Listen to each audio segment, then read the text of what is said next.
Live at Virtue Field in Burlington, Vermont, it's Boston City FC, hosted by Vermont Green FC. Hello, everybody, and welcome. I'm Brian McLaughlin with Matt Montel. Matt, major playoff implications today. It is a gorgeous Saturday afternoon. I mean, what more could we want to kick off the 4th of July weekend? I am giddy to get this match underway. I am so excited. Again, like you said, absolutely picture-perfect weather. Perfect setting for a playoff contention match. I'm ready.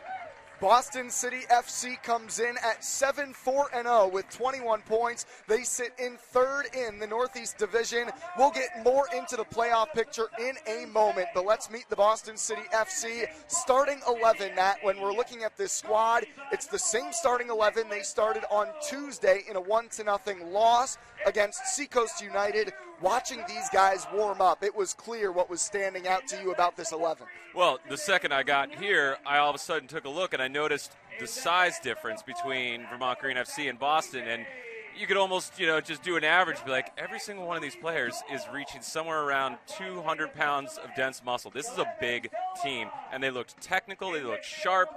This is going to be a hard match. And our team, Vermont Green FC is going to need to be ready for the physical matchup here. Benjamin Mnuchin is the captain as the defender. Nicholas Zardo starting in goal, and the leading goal scorer for the team is number 19, Jonatas Inacio. He's got 5 goals, all of them in his last 5 games. Now, let's meet the starting 11 for Vermont Green FC, and Matt, it's a little bit of a different starting lineup. In particular, Owen O'Malley moving up the field from his normal right back position. He's playing wing today in the attacking group. What else stands out to you about this 11? I noticed that Adams is getting another shout. And, as you and I were talking before, is you don't take a red-hot player off. His last match that he had, he was arguably man of the match. 2 goals, 2 sensational goals, actually, to be honest about it. But I like that Kamal is coming back in, and it's going to be those 3. I think it's going to be a lot to deal with for Boston. They might be bigger, they might be a little bit stronger, but that is a very technical attacking mid lineup that we have out there right now. And, of course, Aitor Bjorgolfsson, who has 4 goals on the season. 2 of them came against this Boston City FC team in the season opener. And the historic first ever game for Vermont Green FC, Bjorgolfsson scored twice in what was a 4-0 win for Vermont Green. And now let's take a look at the playoff picture, the Northeast Division standings within the Eastern Conference of USL 2. Seacoast United and Western Massachusetts leading the way. Remember, the top 2 teams automatically clinch the berth to the playoffs. It's that 3rd spot, the wild card position, that right now Boston City FC is sitting in. But Vermont Green, Matt, a couple of games in hand, 3 points here today, and all of a sudden you are kicking down the doors of that final playoff spot. Yeah, if Vermont Green FC gets his 3 points today, then that's it. Then it all of a sudden just puts into a 2-point difference, and again, we'll still have a 2 games in hand from there, and then it's really all of a sudden it gets real hot. It's going to be a spicy finish to the season as Vermont Green has started to charge. Coming off a win last time out, they were here beating Blackwatch Rush 3-0, while Boston City FC fell last time out 1-0 against Seacoast United. That loss did snap a 4-game winning streak for Boston City FC. Matt, as we're getting set for another primetime matchup, we've got a great crowd on hand. Overall thoughts coming into this one, arguably the game with the highest stakes you and I have watched this season. Who are you really looking for on the green to stand out today? I think first and foremost, I think Bjorgolfsson needs to have a very similar match to what he had versus Blackwatch. He was all over the place. He caused absolute havoc for that entire back line. You saw a lot of wrestling, little tips. He was getting in their head, and it showed, and it caused a total, dysfunction in that back line for Blackwatch. I want to see a lot of that, but on top of just being physical, he's not just a battering ram. He's a very skillful player. I want to see him continue to do that great job of linking up with, Kamal, O'Malley, Adams, whoever's going to be just underneath them. That's going to be kind of my main focus, to see Bjorgolfsson as leading the line and, the tip of the spear. And then this is a different defensive unit than we've seen so far this season. Nate Silvera gets the starting goal. In front of him, captain consistent, Jake Ashford. He's almost always going to be in the 11. Next to Ashford, it's Mark O'Neill for the 5th straight time defensively. And then you've got Miguel Ventura starting on the left side, Garrett Lilly on the right defensively. What are you going to be watching for today from that unit? Well, if you remember when we were talking about how was Garrett Lilly, his performance from last week, and I said it was quiet but in a good way. You had essentially Messer as a very attacking, very industrious player, going forward, and he does a great job, defending. I'm not saying that at all. But I think, between Ventura, we've seen Ventura. Ventura is a very solid left back. He's a very solid defender. It almost like he defends first, then attacks, and that's kind of what I like out of my defenders. So, and especially with O'Neill and Ashford, a lot of times when we've seen that partnership, or whoever really actually has been partnering up with Ashford tends to be a little bit more of a Rolls Royce of a center back. He kind of actually covers at an angle behind whoever is going to actually do the initial press. O'Neill is a little bit more aggressive, he wants to go in there, put your head down, make you take a bad touch, and then if you do happen to beat him or get into a race with him, then you've got Ashford to kind of cover for it. And there's going to be a lot of that today because this is a big team, and I'm going to keep saying it. It's a big, physical, technical team. I don't know if you can necessarily just go in punch for punch. It's going to be more about positioning and kind of timing out your tackles and interceptions instead of just trying to get into a dogfight. That's Nicholas Zardo on your screen. He has started every match in goal for Boston City FC. After the season opening loss for Boston City FC 4-0 to Vermont Green, they got really red hot after that, including a recent 4-match winning streak, all of them, though, at home. They've struggled a little bit away from their home park this year. 2-3 on the road, just 6 goals in their road matches. And then there's Vermont Green, who have played well at home this season, coming off that home win against Blackwatch Rush. And it's a green out today at Virtue Field. Everybody wearing their green around the crowd. It is going to be a fantastic match. Green will start in possession. Bilal Kamal at center pitch. And the fans are on their feet, Matt. This is going to be an awesome one. It's going to be a loud one.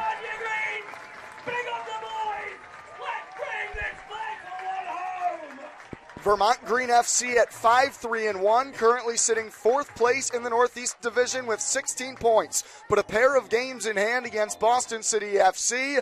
They are coming for the 3rd position in the Northeast Division. Underway from Virtue Field. And early on, Boston City sitting back, allowing Green to have the early possession. Early on, and very clear 4-4-2 setup for Boston City. This is Rodrigo Ferreira. Going to be interesting to watch Owen O'Malley, who just had the give and go with Ferreira, playing left wing today. We've seen him almost primarily and almost only playing right back. So moving up the pitch. This is a ball down the line for Adams. Charlie Adams, who scored a pair of goals in the first half against Blackwatch Rush. Cross from Lilly. Bjorgolfsson flicks it on. Knocked away, and Bjorgolfsson brings it down. Pacella puts the shot on Zardo, and he gobbles it up. And again, in the first minute, Vermont Green putting pressure on the cage. Yeah, exactly. They're going to really need to honestly keep pressing like that. That's keep their head down, keep them back in their own back, their defensive third for it. Kevin Herrera playing right back for Boston City. I have to say, I love these road white uniforms for Boston City with the red and white stripe. It really pops next to the Vermont Green, home green uniforms. Yeah, it kind of reminds me of the Olympic Lyon home jersey. Okay. Yeah. Yeah, my mind didn't go there, but now that you say it, I totally see it. You got to be a little bit of a soccer nerd. Yeah, I'm still working my way across different international leagues in my soccer fandom. Charlie Adams. Bjorgolfsson, a good first touch. Aitor Bjorgolfsson through for Owen O'Malley. O'Malley running into Kevin Herrera. And the Green have earned an early corner within the first 2 minutes. This is really good early pressure from Vermont Green. Bilal Kamal in his return to the starting lineup after coming off the bench for the first time against Blackwatch Rush. It will be the New Hampshire Wildcat Kamal to take the corner kick. Ashford scored off a corner against Boston City FC in the opener. Pacella, Bjorgolfsson! Aitor Bjorgolfsson just 2 minutes in, and Green already lead it. Another red-hot start. Bjorgolfsson, in the form that he's in, I don't know if he can miss. I'm trying to count how many shots he's had. I think the only one that he might have missed was the bicycle kick. Aitor Bjorgolfsson has 5 goals on the season, 3 of them against Boston City FC. The big fella from Norway, man. The Bjorgolfsson sees their size like, oh, yeah? Look at me. I'm a big boy, too. I'm a unit. Aitor Bjorgolfsson with the beautiful header. Daniel Pacella, the cross off the short corner. And that looked like something right out of training, Matt. Boston City was not prepared for the short corner, and Green capitalized. Oh, that was absolutely something that, Coach Adams and staff had worked on. By number 9, Aitor Bjorgolfsson. And I'm sure we'll be talking about him a lot throughout the match, but even before that brilliant goal from him, his touch was already pretty much immaculate. He was already creating chances. He had created 2 chances on goal within 2 minutes. Oh, a bad giveaway here, Matt, though, and now it's Pacella. He takes it away. It's a penalty. Paolo Lapetite picked it up from Pacella, and Pacella tried to take it away from behind. Penalty kick coming for Boston City FC. Nate Silvera appealing. Let's take a look at this. Here's the giveaway. Lapetite in the perfect spot. Oh, he gets a lot of ball. He gets ball, but from what I can see, he also kind of goes through the player before it. Yep. The giveaway is the bigger mistake there than the tackle, right? But that's, what we were talking about, and that's it's silly goals, it's silly giveaways like that. All right, get it out early right now and then kind of figure it out. But that's what, Vermont Green FC needs to avoid, especially when you want to start talking about getting into the playoffs. Standing over the ball, Jonatas Inacio. Inacio, the leading goal scorer for Boston City on the year. He's got 5 goals, all of them in the last 5 games. And Nate Silvera staring him down in his return to the starting lineup. Silvera wearing the captain's armband today for Vermont Green. An early massive moment after Vermont Green took the lead. Silvera taking his time, sprays a bit of water out towards Inacio.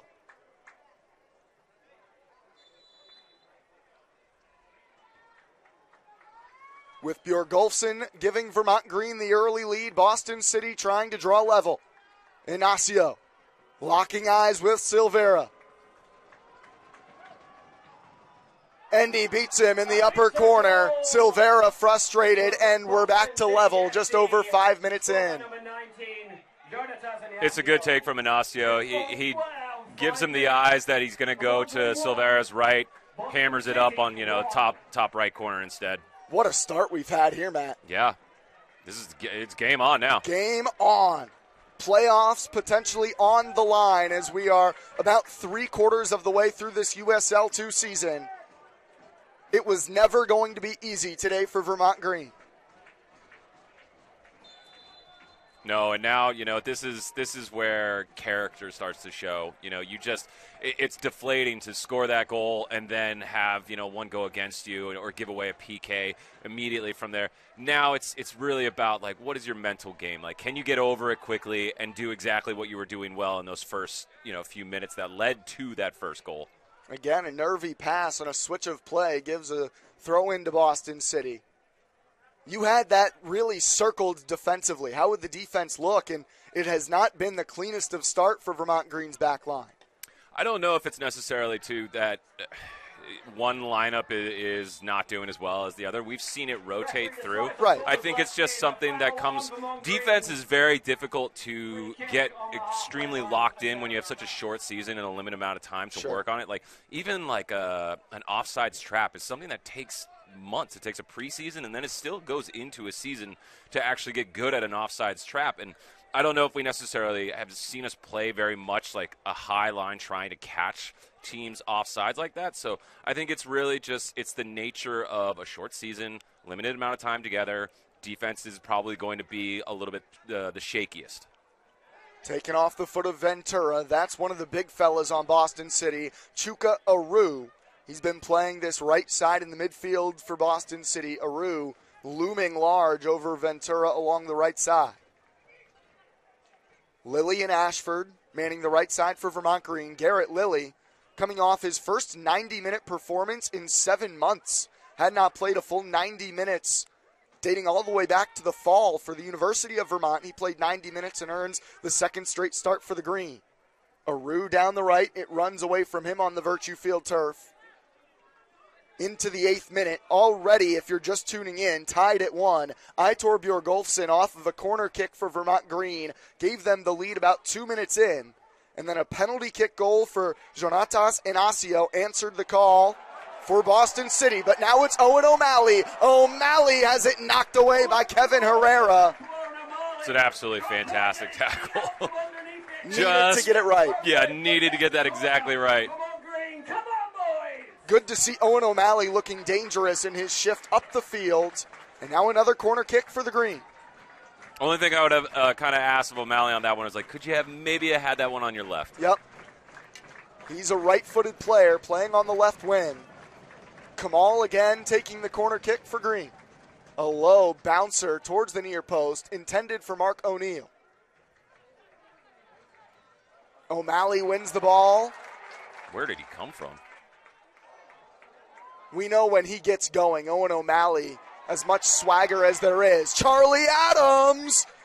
Every time he takes a shot, you got to hold your breath. In the end, it got deflected and no trouble for Zardo. I like it, though. I like the energy that I'm seeing right now. I like the mentality. They're going at the attack. Outside of really just one counterattack that resulted in the penalty kick and the goal for Boston City, the first 10 minutes have been dominated by the Green. Goal kick this time for Boston City, but it has been as entertaining as we could have hoped for through the first 10.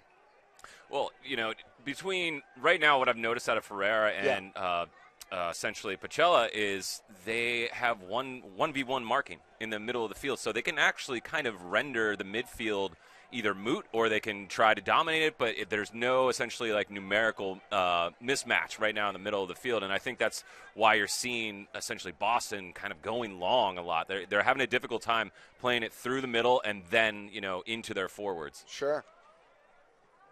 Played ahead by the other center back, Fernando Sanfelice. It squirts through, and it falls to the foot of number 10, Luis Felipe Fernandez, but eventually cleared by the Green. As far as Charlie Adams. Lilly intended for Kamal. And again, it falls to the feet of La Petite.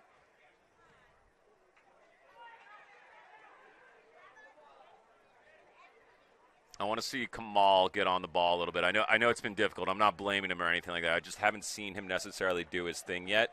And I'd like to see somebody get him in a good situation, get him on the ball a little bit. Right now it's been heavily kind of O'Malley and Adams, and, that might just be the way that the game is playing. But, yeah, that's the one thing I do see a little bit missing in 10 minutes. And it's only 10 minutes, but right. I want to see, the big man, Kamal, Mr. Consistent that I can see throughout the season get on the ball. Kamal has been arguably the most dangerous player for Vermont Green without a goal next to his name this season. Has started now 9 of the 10 games. There's a bicycle kick try to the back post. Ventura was there, and Bjorgolfsson the one who bombs it back out towards midfield. Pinballed around the Vermont Green box with a beautiful overhead kick, but finally got cleared. Back to the Boston All sorts of numbers now retreating back to the Boston City side. Zardo, the one to hold it. After just a rocking start where both teams found the back of the net in the first 10 minutes, could we see the same for the remainder of the half, or are things going to maybe settle down a touch? It's hard to tell right now. It's been a lot of long balls from Boston, and then when you see those long balls, if we recover it from there, then you start to see us do that very quick counterattack from there. But otherwise, I kind of see that keep going unless all of a sudden there's, essentially a lack of positioning maybe from Vermont Green FC's midfield. Then you, like what I was saying is, right. Okay, maybe they do actually start getting more possession in the middle of the field. The ball stays on the ground a little bit more. It eats away at the clock. You create a little bit clearer chances.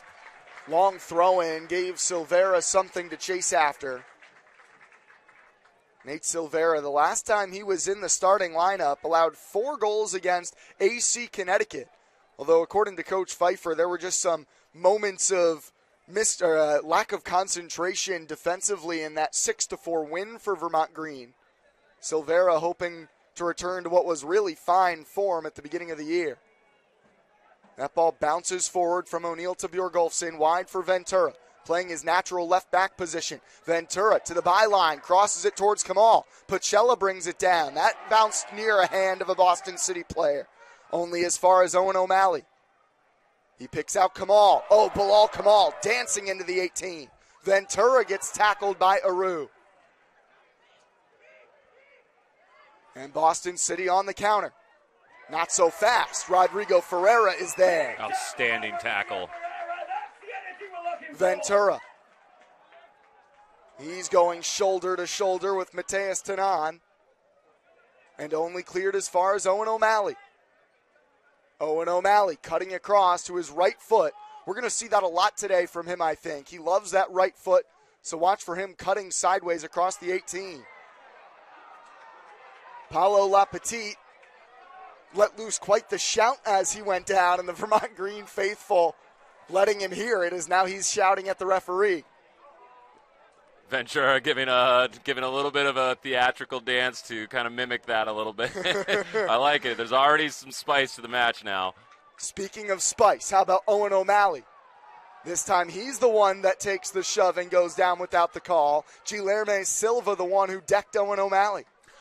Okay, so I'm old school. Yeah. I still believe in kind of like the blood and thunder days of football. But the game has changed, and referees have kind of had to adhere to it, especially at the highest level when there's players making millions and millions of dollars. Those are investments that the leagues want, those investments protected. So I get how it's progressed over the last couple decades. But in this match, what I'm noticing and what I'm actually enjoying is that the center referee is letting it go a little bit. Nothing's been malicious. It's just kind of been like, all right, you're all kind of grown men. Let's see you play. Yeah, agreed. This has been a physical match so far. Nothing egregious, nothing dirty, but two teams that know exactly what's on the line in this one. Pacella and La Petite collide, I should say. Pacella's pass caught in between of Adams and Kamal, and it's uncorked out of bounds.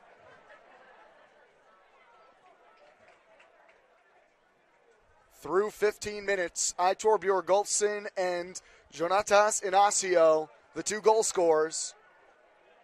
That is a football name. Inacio? Say it one more time. Jonatas Inacio. That is a football name. Oh, and that's a football play. Ventura with a nutmeg runs out of real estate after squeezing it through Kevin Herrera. Goal kick. I mean, this Boston City FC team made up of almost entirely Brazilians and Portuguese natives. A lot of great Latin names or some fun football names, as you were saying, Matt. True purist football names. You see the name, you're like, wait a minute, where's the technique? Sorry, Boston. Pacella, too far in front of Kamal, racing over is Tanan. Back for the center back, San Felice.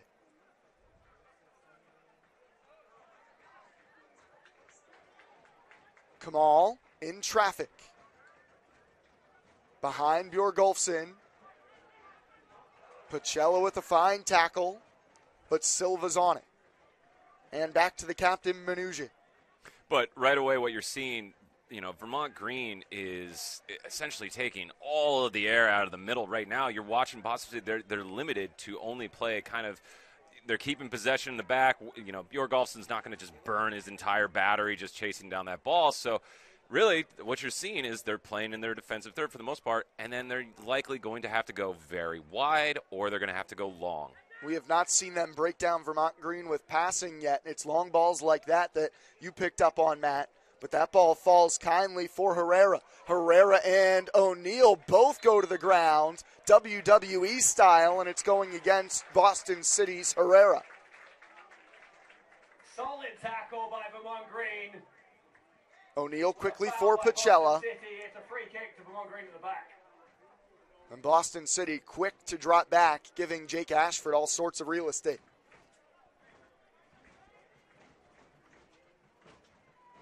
Adams comes to get on the ball. There's Bjorgolfsson in the hold-up play. Charlie Adams. O'Malley's there. That ball bounces around. It's knocked down, and that is kept in play by Zardo. I thought that was out. I thought it was as well, but Nicholas Zardo, who has played every minute in goal for Boston City this year, did a nice job around the end line. Took a weird bounce off of the captain, Mnuchin.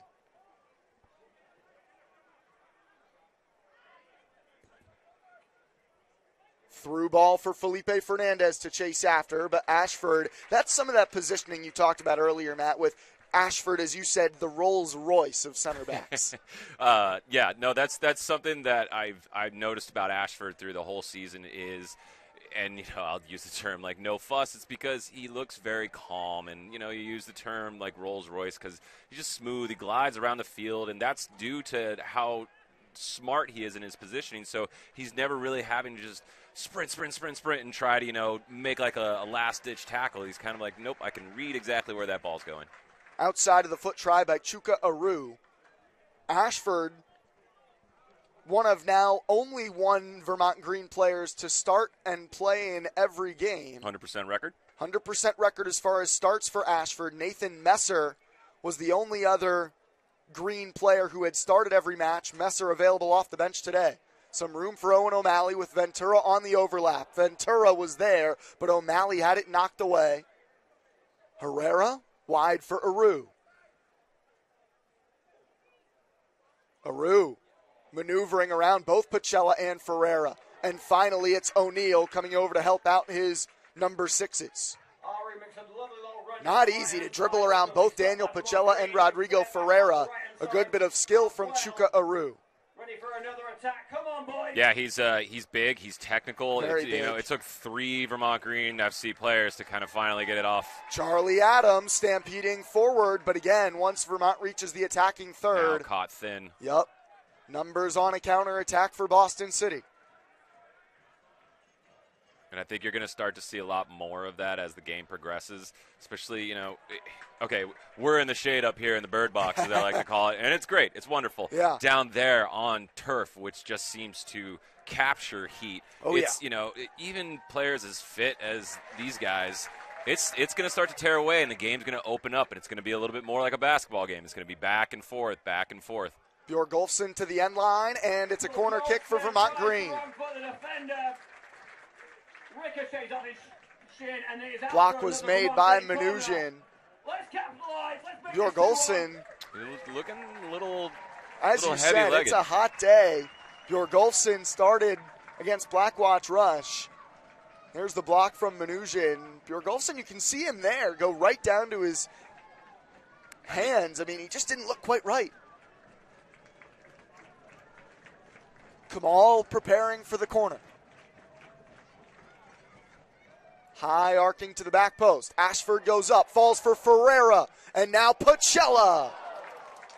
But yeah, to kind of go back, and it's not just Bjorgolfsson, but we've had, 2 days between the last match for it? So the day after the match, you are basically doing – oh, hold on. Sorry, folks. Now Nicholas Zardo down behind the play. And he's grabbing the back of his leg, which is not boy. good, and I don't think there was much of any contact. I told you, Nicholas Zardo has played and started in every game this year for Boston City. Their backup is Isaac David, who has seen very little action. This would be quite the moment in the 22nd minute. For obvious reasons. You lose your starting goalie, and it's always a bit of a surprise. Plus, it uses up one of your substitution windows potentially. We'll see if Zardo is able to continue as the Boston City or the Vermont Green FC trainer stretching out that leg. You said it, Matt. We're in the shade, but these players clearly feeling the heat within the first 20-plus minutes. Well, I was talking to one of the local favorites on Vermont Green FC, Riley Uri, and I was talking to him, asking him some questions about like what's training like, what does like a given week look like? And he's like, honestly, after a match, the guys who were playing, had like a full match all this. Like the next day is recovery, and then the second day is kind of like still recovery. It's a little bit of light ball movement, and then maybe you start to get a little bit more into, some tactics, and you can kind of do like some higher press drills, or whatever, higher energy drills. But when you have 2 days between matches, you've got a full day of recovery, the next one, and then you can do some kind of like light passing drills for it. But otherwise, these guys right now, when you're in the thick of it, it's game after game, and they're back to back. Yeah. You're just rolling with it, and you're trying to just manage your body. You're trying to hydrate. You're trying to eat. It's all of it together, and this is when it's like, all right, who could stay fit? Yeah. Fourth match in 11 days for Vermont Green. They had a relatively lighter schedule the first half of the year. A couple of friendlies were mixed in, but they have a really backloaded schedule as far as the number of games played. And that's helpful as far as the games in hand they've got in the standings, but it is really wearing on some of the guys. Nicholas Zardo looks like he will be able to continue, hopefully for his sake, just a cramp, and we're back underway into the 24th minute, still tied at 1. If he keeps grabbing it, I'm going to call it. I'm going to see him off at halftime. Walking around right now, and there's a bit of a jog from Zardo.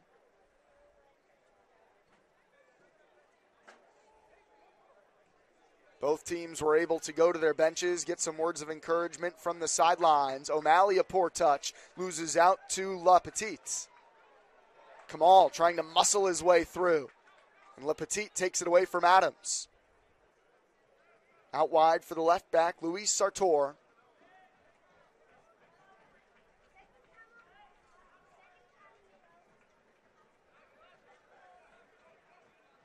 Lilly loses his feet. Luis Fernandez, but it's Pachella on the tackle. And here's Bilal Kamal on the ball. Kamal tried to squeeze it through for Bjorgolfsson. The ball bounces around back to Kamal. Adams. Pachella in the direction of Bjorgolfsson. The header down. O'Malley's there. And Ferreira. He's probably familiar with a few of these Portuguese internationals on Boston City. Rodrigo Ferreira, of course, from Portugal himself. Bombed away towards Garrett Lilly. Brings it down nicely. Lilly. Bjorgolfsson goes up. It's headed away by Herrera. And again, La Petite. Ashford's there. And Lilly earns a throw. It's a good spell of possession, too. You know, it's a patient build-up, you know, and looking for an actual, you know, direct cross to a direct player from it, not just kind of like a hurried cross. All right, let's just put it in a dangerous area. And that's what, you know, either team should strive to do, especially in hot conditions. And at this point in the match, 25 minutes in, it's like, all right, who can develop some rhythm? Who can keep, you know, possession of the ball for a while to create these chances? It's exhausting to defend against a team that can essentially possess the ball so well. Pachella could not reel it in on the first touch after Ventura's cross went long. O'Malley, no, a foul was called first in the midfield. Any chance Owen O'Malley gets, he's going to take a big-time rip.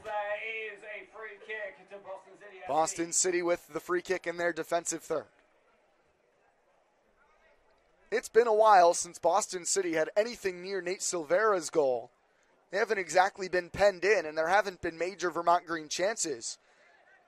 Well, every ball, you know, the second the back line passes it forward, almost every ball is technically going back towards the back line, you know, the touch for whoever they're passing it to, and that's been kind of the resounding theme of the match right now for Boston is they can't take a touch and turn. They have to take a touch back towards their back line. Adams gets bulldozed over again. And now a referee with a very harsh word with the goal scorer, Inacio. Inacio launched the ball back towards Silvera's goal after the foul was committed. Kamal and O'Malley trying to connect. Le Petit with pressure from Pachella. There's some size difference there. Pachella just bounced off of Paolo Le Petit. Le Petit is he's a big boy, and he's actually got a really good touch. I've been noticing, you know, he's very calm on his game. He does a very good juke. It kind of fakes you out a little bit. He makes it look like he's going to have a pass, but then all of a sudden stops his foot right on the ball, kills it, and then pulls it back. Herrera with lots of turf in front of him down the right flank. Ventura closes him down. Herrera cuts it to his left foot, and Pachella comes from behind. He puts out the fire. And now the counter for Vermont Green could be on. O'Malley gets tripped up, but Kamal will chase it down. Bjorgolfsson in the middle with Adams arriving on the far post. Aitor Bjorgolfsson. immediately surrounded by white jerseys. That was a great play by Daniel Pacella to come back defensively. And start the attack.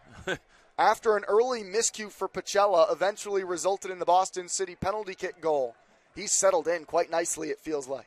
It's really good to see, too. That's what you want out of a player, you know. Okay, you made a mistake, like, get over Charlie Adams. Charlie Adams! It bounces away from O'Malley after Adams had his shot blocked, and now Aru feels the heat from O'Malley.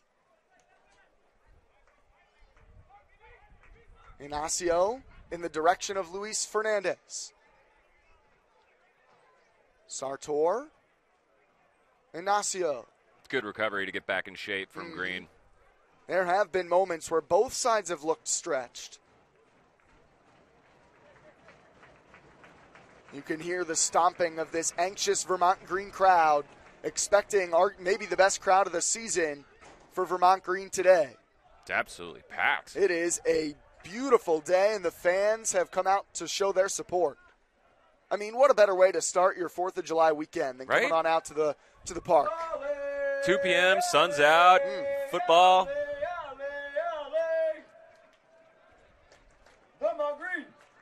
Vermont Green, alley, alley. There's Kamal on the ball. Ventura. It's been it's definitely been a difficult kind of game for Kamal. I think he's had a perfectly fine game, but not maybe as much license to create as freely as usual when he's got Le Petit, kind of marking him, who I think has probably been Boston FC's most consistent, maybe best player so far for this half. Adams forward, Bjorgolfsson just couldn't bring it down. It was closed down quickly by San Felice. Charlie Adams just continues to create dangerous chances. Yeah, he's carrying over the form from last match into this one. It's good to see. Bjorgolfsson, who already has 1 goal to his name today, now tied for the team high in goals on the year. He loses out in that wrestling match. His ripping away was to 9. O'Neill casually plays it forward for Pacella.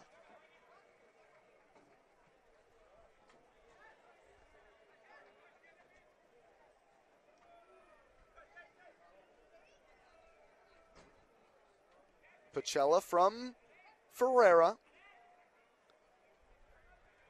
Garrett Lilly. Jake Ashford. Ferreira. O'Neill. Patient build-up from Green. Adams. He was closed down in the middle. Kamal goes up, and he gets taken down in the box. Vermont Green quickly appealing. Adamant as Kamal is still down on the ground. That's a big shout.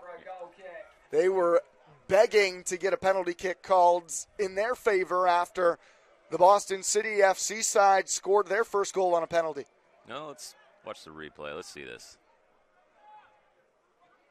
No, not for me. Yeah, I wouldn't give that either. I see what they're saying. He did looked like kicked in the hip, but probably not enough to earn the penalty spot there. Also, I'm pretty sure the player didn't see him at all. Yeah, no, he was trying to play the ball, no question about it.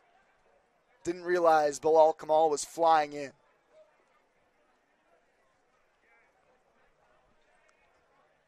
This is where Boston City have struggled to move the ball in possession up the field. It's turned into a lot of this. O'Neill wins the header, but only as far as the Boston City midfield. Herrera. O'Neill comes through. Herrera crashes into him. What's the verdict? Ooh, it's a corner kick for Boston City. That's the one thing that I want to see more confidence out of, essentially the linesman. It's like, don't wait for the center ref to make the call for it. They're not the closest one. I look at the sideline referee. It was like, make the call yourself. Be confident about it.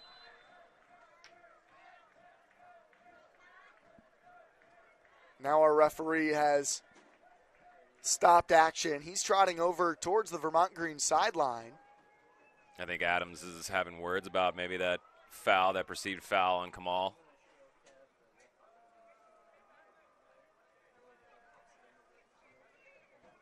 Oh, it's animated. It is an animated conversation with Adam Pfeiffer and our head referee. Gesturing towards both penalty boxes.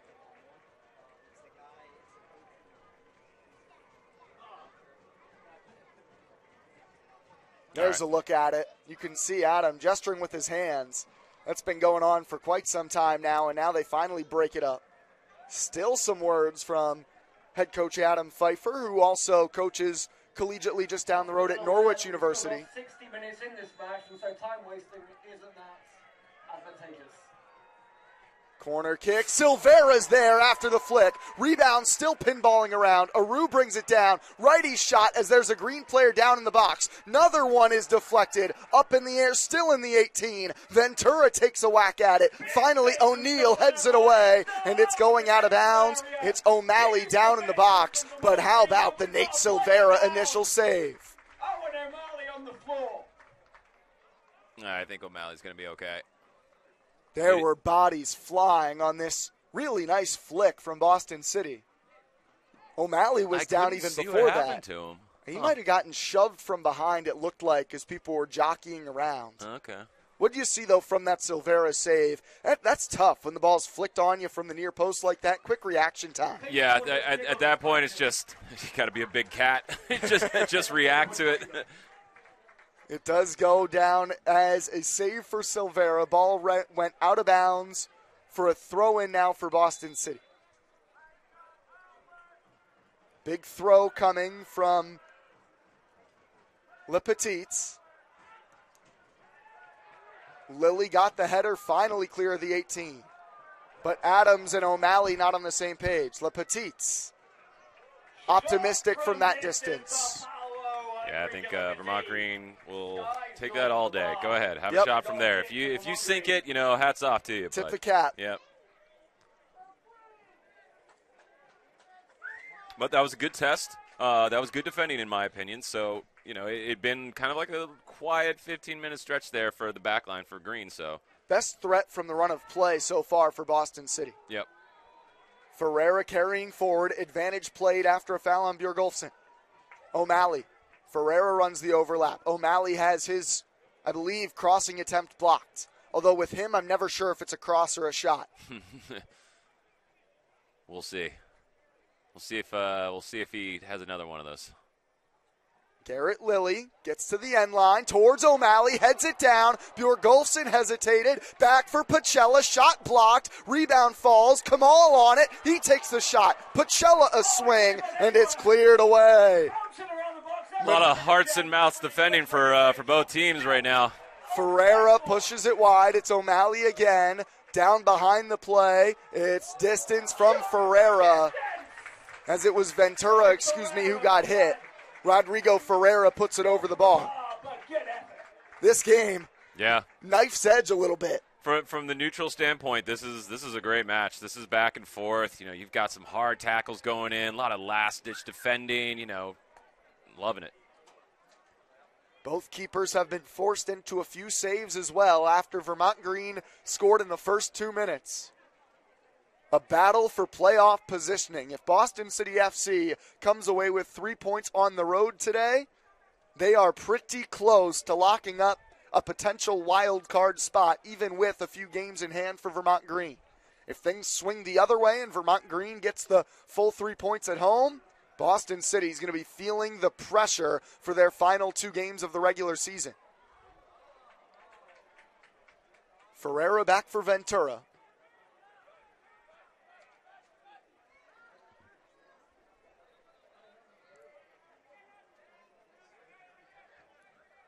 O'Neal will carry forward. The pass never reached Bilal Kamal. It was cut out by Mateus Tanan.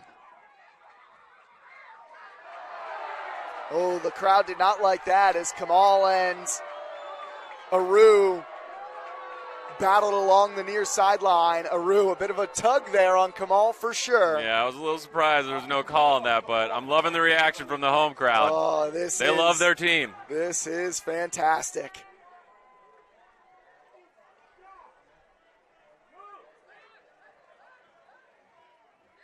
Calmly back from Pacella to Ashford. I think, Bacella and Ferreira, in my opinion, have had probably the best match of anybody, and nobody's necessarily had a bad match, in my opinion. It's just those two have stood out to me, and I think what I like about them both is that they both can play that, like, holding, sitting deep as, like, almost like a CDM, but they can also, you'll see which side of the field. So Ferreira generally takes a little bit more of the left. Pacella takes more of the right, but both of them have license to actually go and join into the attack, and then the other one kind of sits a little bit deeper just to cover for it, but both of them have the skills to actually go forward and join the attack. Both of them can also put in the tackle and, positioning for the interception. That's Miguel Ventura down. Again, it was Aru involved in a collision. This one, certainly a clean play as the two of them were going shoulder to shoulder after a ball, but it looked like Aru definitely got Ventura, who got the worst of the hit, and he's holding his left side. I would not like to go full throttle into a tackle with Aru. Yeah, Chuka Aru is a big boy. You he can is see all him there. Standing over Ventura now. But look at this crowd, Matt. I mean, yeah. Some umbrellas up to block the sun, but I mean, this is a packed house. Yes, it is. This is the whole town. The whole town is out and about, expecting maybe the biggest crowd of the season. Families, big-time supporters, casual fans, everybody out and about supporting their new hometown team. And folks, if you're on the live stream, tweet. Let us know where you guys are tuning in from. We'd love to know. Again, hashtag #UpTheGreen. We'll try to throw those tweets up on the screen. We'll shout them out as we see them. Oh, and I should mention the sun is starting to creep a little bit into the bird box. So I'll just, remind everyone that Brian and I do enjoy ice cream cookies. So if you're feeling, the whole staff actually, I'm hand gestures. Whole staff loves ice cream cookies. If you want to run one up or a couple up each, I mean, we'd love you forever. Yeah. Oh, I need sunscreen as I will well. give you a personal shout out on the stream. Okay. You're taking bribes then? Yeah, exactly. No, but it's been great for all the support as Ventura is walking towards the sidelines along with the Vermont Green FC trainer.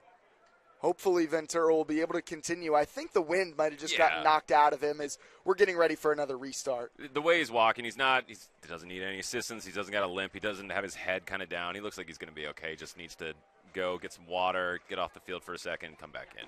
I just looked at the clock, Matt. There's only 5 minutes remaining in this first half. Flown this by. is absolutely zipped by. Yeah. No, it's a great match.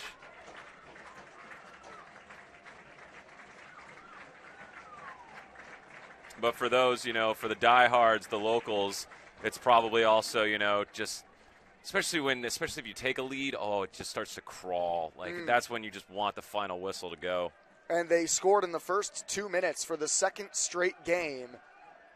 This Vermont Green team has played with leads often this year. They have blown a couple of them. They feel like they've left some points out there after getting leads against the likes of Seacoast United, Boston Bolts, among others. They had the early lead today, and it has evaporated, but this match far from over. I have a feeling maybe some early 4th of July weekend fireworks still remaining in this match. Well, take a look right now at Boston, how deep they are. There's everybody. There's literally two banks of defense. You've got the entire defense, then you've got the entire midfield, including strikers, all in just two lines. Is that because it's just late in the first half and they're happy going in 1-1? I mean, I would assume so. But it's also Vermont Green has had just more possession in that kind of that. If you could see like a heat map of the field, where has the ball been the most often? It's kind of just been right in front of that 18 for the defensive third of Boston. I think it's just natural that you're like, okay, well, we're going to finish out the rest of this half and we'll assess how we're going to move into the second one. Certainly. Some space down the line for Luis Fernandez. He's looking long for Chuka Aru. Help coming with Kevin Herrera joining Aru in the attack. But Ventura, a strong tackle. Good to see him back in the match, healthy and making a good play on Aru. Yeah, right away. That's some type of mindset after taking a big lick from that big fella, sticking his nose right back in.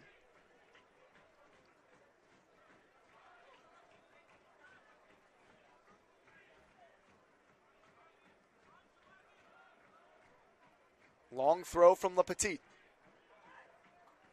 Not quite cleared. That bounced off of Aru last, out of bounds. Below the end line, goal kick for Silvera.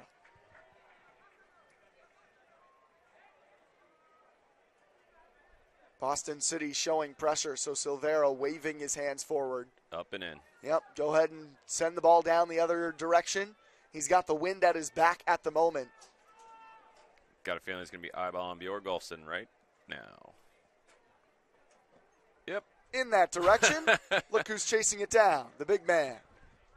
Ends up just drifting out of bounds as Bjorgolfsson went up high after it. I think he leaped about 8 foot in the air there, Big Golfson.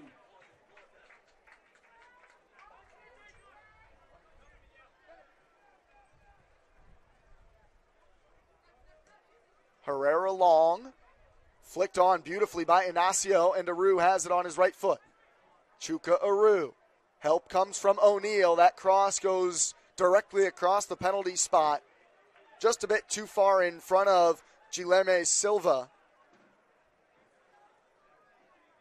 All the way out for a green throw.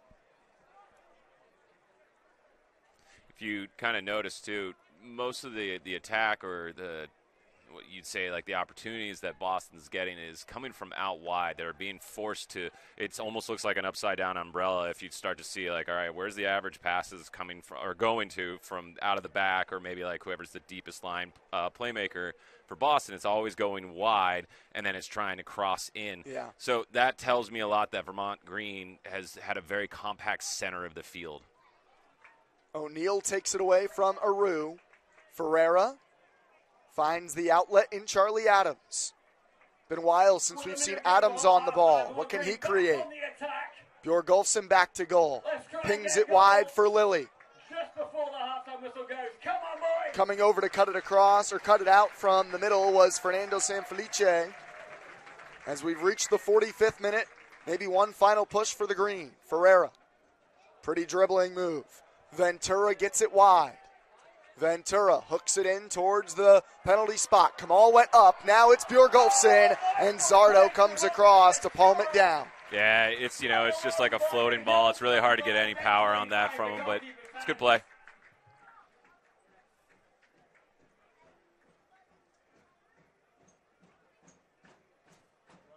Any potential changes you might be looking for at the half for Vermont Green? I don't necessarily think anybody's been crying out that they kind of need to come off, that they've just been having a stinker or something like that. No, everyone's had a pretty consistent game. I thought Pacella and Ferreira have had probably, in my opinion, the most consistent. Pacella for Bjorgolfsson. Flag is up, though. Aitor Bjorgolfsson just caught by Fernando Sanfelice. But no, I don't think anybody's necessarily needed to be kind of like, all right, Adam's not going to see anybody and necessarily think, okay, you're not creating enough, you're not doing enough. I think everyone's had their moments, but it's more so, it's really just unlocking like a deep defense out of Boston. I'll be curious to see if Matthew Gonsalves gets a look in the second half at some point, just to see if his pace can be a difference maker and change the approach of the attacking group. Also, maybe a shout would be Messer in for potentially Lilly. Again, I feel bad because it's not that Lilly's had a bad game. He just hasn't really had much to do, and I just haven't seen him get into the attack as much. Messer's just his averages are more in the attacking third. And I think that brings us back to our conversation of, do you play for the 3 points or are you happy with one? Because it feels like Vermont Green is chasing the full 3. I think that's where somebody like a Nathan Messer could be a difference maker. You broke it down to, if you you'd technically still be alive with, a 1-1 if it remained this way the whole match for it. But really to have a really good shout at, getting into the playoffs, especially having, games in hand, you need to walk away with the 3 points, and I think you got to go for it if you're Green. And remember, the third spot in the standings does not guarantee you a playoff spot. You are still in a potential battle against the Metropolitan Division's third-place finisher. So at that point, you need as many points as possible. The goal has to be 3 points here at home today. Yeah, I think in any season, in any league, in the beginning, you can swallow, essentially a draw. Here's Bjorgolfsson showing some pace. He's in a foot race with Mnuchin. Bjorgolfsson shrugging off the Boston City captain now. Back for Adams. Ferreira. This is positive again for Green.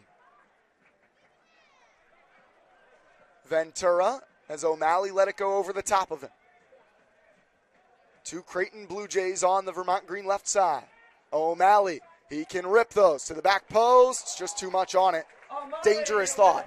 That's a great ball. Honestly, that's exactly where you want to put it on, across to the far post for it with a lot of pace on it. So unfortunately, somebody wasn't on the end of it. Aitor Bjorgolfsson scored in the first 2 minutes of this game. He created that chance with some good pace down the right. And here it is again. Strong whipping. Oh, yeah, that's a great ball. That's just asking for somebody to get on it. Teasing, they like to say. Yep, a teasing ball. Just a little bit. Just a bit to make the defenders nervous. Wondering, is somebody creeping in behind me? It's an odd shape out of Boston right now. It's been tense. It's been 1-1 at the break. That's the final whistle from the first 45. Matt will step aside. We'll be back with the halftime report, though, in just a few moments. Bjorgolfsson and Inacio, 2 strikers with a goal apiece. And we're level through 45 minutes. This is Vermont Green FC football. Back at halftime, it's even at 1 between Vermont Green FC and Boston City FC. Brian McLaughlin and Matt Montel with you. Matt, we're about to break down the first 2 goals of this match and some halftime stats as well. Just give me an overall first thought as you were watching this game coming in. We expected a hot start from Vermont Green, and we got it, as there's Pacella's cross and the goal for Bjorgolfsson.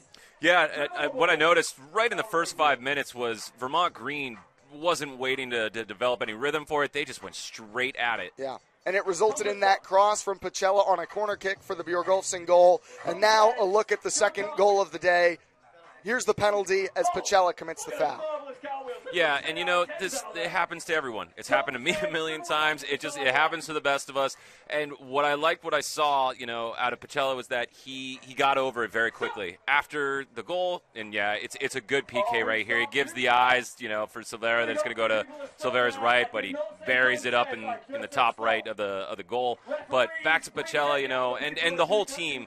After that, it could be extremely deflating to just give up your lead after, a minute or 2 minutes for it. But no, Vermont Green answered back. And looking at some stats here, that I agree with that. That looks like, 65 to 35. It's been mostly Vermont Green kind of keeping possession of the ball, especially what I was talking about, just in front of the 18, trying to create those chances. 4 corners as well for Vermont Green, one of them resulting in a goal. Boston City had a good chance in their only corner kick. We're going to step aside. More thoughts from Matt and myself in just a few moments. Don't go anywhere. More of the halftime report coming up next. That's Channel 3 Sports, sponsored by Xfinity. Vermont once again has a semi-pro soccer team to root for, with Vermont Green FC in the midst of its inaugural USL2 campaign. The Green has a handful of native Vermonters on the squad, one of whom is looking to turn his small-town dream into an international reality. West Glover's Riley Urey has overcome a lot of challenges to get where he is today. I was adopted from St. Louis, Missouri, came to small-town West Glover, Vermont. I was pigeon-toed when I was, born. When I was adopted, my parents were told I would be in a wheelchair by the time I was in high school. My dad would put on my feet, on my shoes, on opposite feet, kind of straighten out my feet. And not many people know that about me, but it's just I've overcome a lot in my life. Soccer wasn't even his preferred sport growing up. He was focused on basketball, waiting for a growth spurt that never came. But when he capped his high school soccer career with a pair of D2 state titles at Lake Region, he knew he had an opportunity. That's still one of the best experiences of my life. After the first one, I was still focused on basketball. That season, there was more pressure on me because that's when I knew I kind of figured I wouldn't grow, so I figured I wanted to play soccer in college. His post-high school career began in junior college at Herkimer out in New York. Junior college, we had a lot of success, and my coach Pep really helped me a lot develop, see at a high level. We had a lot of guys from Norway, a lot of guys from South Africa, Jamaica. We had guys from Germany, and those guys really helped me develop and say, wow, yeah, these guys are technical. They really helped me on my touch. He transferred to UVM after 2 years to play for the Catamounts, but saw limited action with injuries playing a key role. But heading into his final semester of undergrad, he got the opportunity to test his skills on a different stage entirely. So I ended up going with my boys from here, from Vermont, to this tournament called the Peace Zone Cup in Ohio, Akron, Ohio, and it's like the biggest Nepalese tournament. I ended up having a really good tournament. A couple days later, I got a text and like these people were trying to contact me, and it's like, hey, like we're going to Nepal next year. Like in January, we want you to come with us. Yuri spent about a month in the Himalayan country playing in their professional league and experiencing the culture. Honestly, it was eye-opening. We got to go to refugee camps. We gave back a lot to the kids over there and the families. And the stadiums are absolutely gorgeous. We got to see the Himalayas, Mount Everest. It was crazy to think I was there, and honestly, I can't wait to go back. He returned to Vermont and graduated from UVM before landing a spot with Vermont Green FC this summer. But after the USL 2 season, Yuri hopes to return to Nepal, reconnect with the country and its culture, and eventually parlay that into more opportunities elsewhere. A lot of people in Nepal, after I'd played the tournaments, they said like if I came back and played, I would be able to get into India or Japan if I play like really well like I was playing. Personally, I do want to go see other places if you can travel playing soccer. First, building a resume, getting good game film, and then, you know, hopefully showing your talents and abilities and then going to the MLS. That's what I would want to do. Back at Virtue Field, tied at 1 at the half. I'm Brian McLaughlin. Matt Montel with me, Matt. Great piece right there from WCAX on a guy who I know you know really well in Riley Yuri. Really a cool story. Yeah, actually, I met Riley over the winter playing. He was coaching for one of the local soccer clubs, Nordic, and he joined on one of the local men's team, Elite 8 in indoor. And I got to know his story a little bit, and it's a really cool story, his journey as a player. And this is great what WCAX kind of like wrapped it all up together, you know, with a bow tie on it, because he's a great guy. I've gotten to know him over time, really skillful.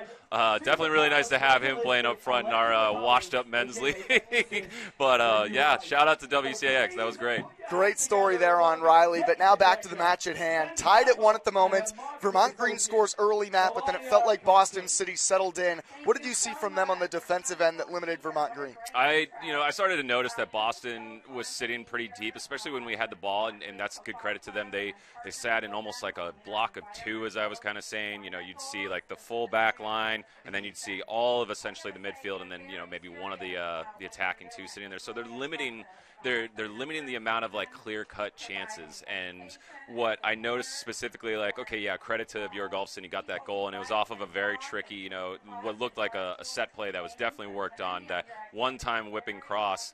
But after that, you know, he's been kind of limited in how much he can kind of affect and pull up his whole team. And yeah, I'd say, you know, this is a good job on their part. They're making this a very difficult match to kind of dominate. Feels like they're okay with the 1 point on the road, leaving it at 1 apiece right now. Adjustments you're looking for from Vermont Green to maybe find the difference maker, or at least the go-ahead goal at some point? I'd say that, you know, maybe not too much to change. There has been a lot of possession and a lot of good play in and around essentially the D at the top of the 18 from Vermont Green. I'd say, you know, maybe it's just going to be a little bit of change of personnel. Maybe it'll be a Gonzalez that'll come in. Maybe it'll be, you know, a Messer coming in outright and getting – I hadn't seen Lilly necessarily joining in the attack as much, and maybe it was just because it didn't open up that way for him. That's really when you see a team very compact and sit deep, everything's going to start to come from wide, right. And that's what you've been seeing Boston have to do against, you know, Vermont Green, because we've compacted essentially the middle of the field. So maybe it will be a Messer, and maybe it'll be a Gonzalez to create that width and then drive into goal. We'll see. 45 minutes down, 45 minutes to go, tied at 1, a match with so much on the line. It's a beautiful day at Virtue Field. Hope you stick with us. This has been the Halftime Report, the second half when we return. Back at Virtue Field in Burlington, Vermont, it's tied at 1 as we get set for the second half. Vermont Green FC and Boston City FC in front of a packed house here at Virtue Field. Brian McLaughlin and Matt Montel with you, Matt. I mean, a great first half, big-time chances that resulted in goals, some that didn't as well.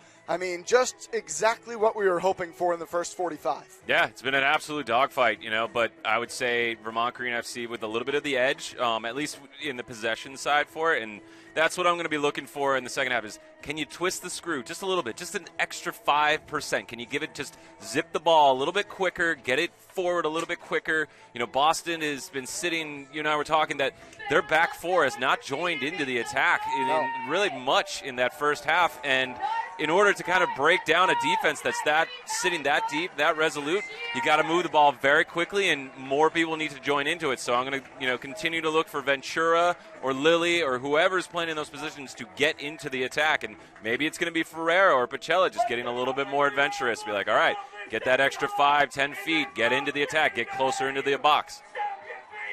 Boston City FC starting in possession. Vermont Green was in front within the first 3 minutes, but then a few moments later, Boston City FC equalized on a penalty kick, and we've been level since. Boston City FC with Herrera, an early cross for Nate Silvera to play center field. And he outlets. This is Owen O'Malley playing farther forward today as the right winger. Slides it down the line for Bjorgolfsson. Boston City, as you said, Matt, looking compact immediately out of the locker room defensively. They are likely the much happier of these two sides with 1 point. The team that is leading in the division standings. The team that has the inside track at the moment to the third position in the final standings and has the closer margin to the number 2 spot chasing the Western Massachusetts Pioneers. And, you touched right on it that they're going to be more comfortable with or happy with a tie and walking away from it. That puts them fairly firmly in control of essentially keeping that third spot and then actually maybe making a case to go and try and get second place. But so you might see them even sit a little bit deeper and just be much more, you could describe it as boring. It's like, all right, well, we'll just hit this very long ball to one of our forwards and hope something comes off of it instead of sending numbers forward. That's going to make it difficult for Green to actually break that down. This is one of those matches that if I was watching as a neutral fan, you almost want Vermont Green to score. That way Boston City has to chase the game a little bit as well to give us a little bit more action. Yep, exactly. At that point, then, yes, it does open up. But as of now, Boston City knows Vermont Green will be chasing. They're going to pack it in. Down the line for Garrett Lilly to chase. I like to see that, though. Garrett Lilly's just, getting on his horse, getting into the attack. You were asking at halftime for Lilly to do a bit more of that. Ferreira gets it from Kamal. Adams, he's working up the left side here. Was playing much more on the right in the first half. And O'Malley has switched, playing more on the right side. So that's a bit of an early adjustment with two of the wingers switching sides for Vermont Green. Pacella, O'Neill the give and go. Still Mark O'Neill. Mark O'Neill! Mark O'Neill has his first for Vermont Green FC. And they're back in front. The defender joining the attack. All right, forwards, if you're not going to put in the net, I'll take care of it. Well done. Absolutely great response in the second half. A couple little give and goes, one touches, drives the ball and says, you know what, I'm just going to bury this bottom right. There's the shot from O'Neill. He got the feed from Pacella again. That is exactly what this game needed. A cultured finish with the inside of his foot into the bottom right. Mark O'Neill on the Creighton website is listed as a midfielder. He's been playing center back for Vermont Green throughout this season. And Mark O'Neill from a footballing family. His older brother played in the MLS for a bit of time with Seattle, also with Vancouver. So Mark O'Neill has grown up around some big-time lights. And he finishes to give Vermont Green the advantage.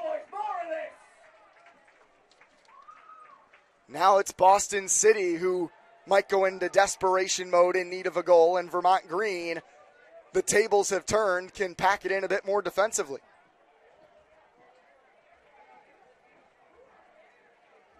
Brought down by Luis Fernandez. The goal scorer, Inacio. And right now, Vermont Green, the only thing that should really be on their mind is crossed by Aru and the shot give away silly chances right now. And it's very difficult. This is something that happens in this sport very specifically is you're riding on this high, and you sort of sometimes just forget just the little things, just around you, your positioning, staying tight to your mark, whatever it is, like all those little things, your brain is still coming down from the high for it. You're not settled yet. And that's something that's what, the difference between this and being, a multi-million professional. Sure. Lilly down the line for Pacella. Too much on the pass. But back in the other direction, same result. Out for a throw-in off of Sartor.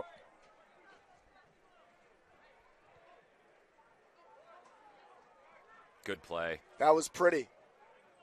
O'Malley, Pacella, and eventually Ferreira out of pressure. And here's the goal scorer, O'Neal. Talk about confidence. Beauty down the line for Ventura. Ventura towards Bjorgulfsson, but taking it away is Nicholas Zardo. And smothered by the goalkeeper, Zardo.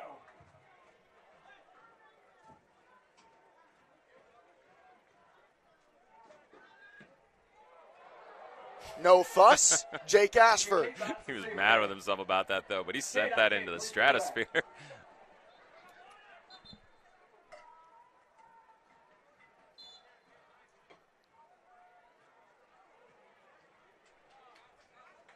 Mistouch from Pacella, too far forward for O'Malley.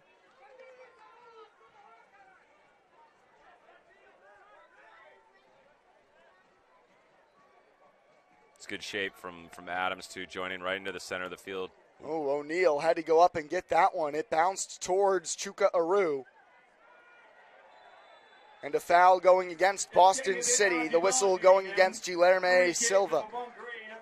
It's a great job by Ferreira, though, getting his body onto the ball and drawing in that actual foul for it, because it's exactly like you called it. All of a sudden, look at the press now. So the ball is going to be, starting out of the back. It's 3 that I'm seeing already pressing as high as they can, Boston City.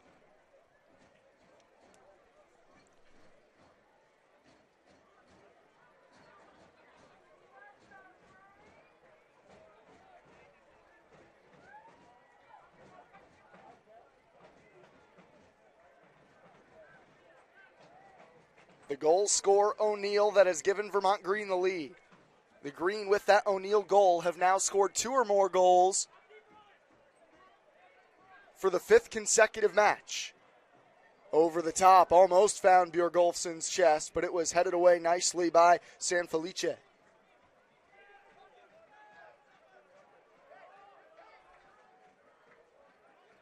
Off the head of Ashford, this is Rodrigo Ferreira. Adams centrally. He gets a bounce and brings it back down. Charlie Adams. Owen O'Malley. First time cross behind Bjorgulfsson and taken away by Sanfelice. Inacio. Ahead towards Herrera. And that is a foul going against Mark O'Neal. I don't know if it was intentional, but that was actually a good tactical foul because it was looking like the counterattack was coming, and he's just like, well, just get stuck in front of you. Just kind of gave him the bear But he hug. did it without getting a card. Right.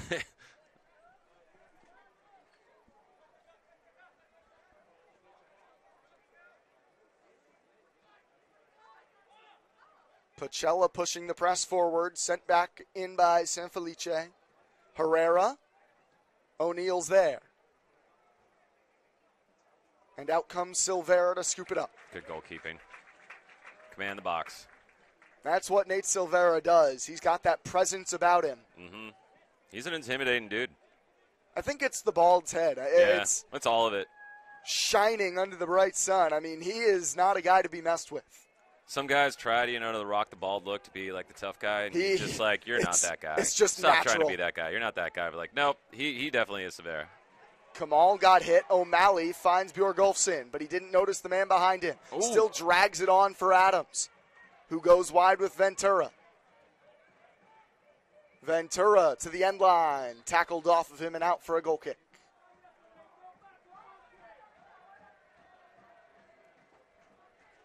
Bjorgulfsson, though, getting more time on the ball, getting more involved in it. I think, that's probably something that he was frustrated with the first half for it. So you're going to start to see him take up spaces a little bit more, wide, wherever it's just like not as central maybe.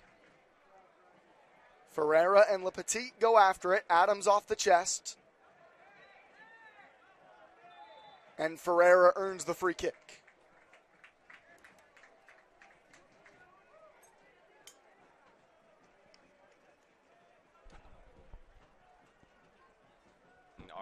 Already seen Lilly taking more space further up the field. Maybe you heard me at halftime. He's like, fine, I'll prove you wrong, Matt. I will get forward. O'Malley, room to turn. There's Lilly down his right. It's Owen O'Malley. And it is a corner. That took a deflection, and Vermont Green, the set piece coming. I didn't see that even take a deflection. Who did hit? I didn't see the deflection either, but nonetheless, Okay. Vermont Green will take it. Maybe Zardo just got a piece of it that we missed. Yeah, here we go. So looks like hits right off maybe just the toe. Oh, okay, so it just gets off the toe. Kamal will be the one to take it. So far, neither team has gone to their bench for a substitution. Still the starting 22 members out there.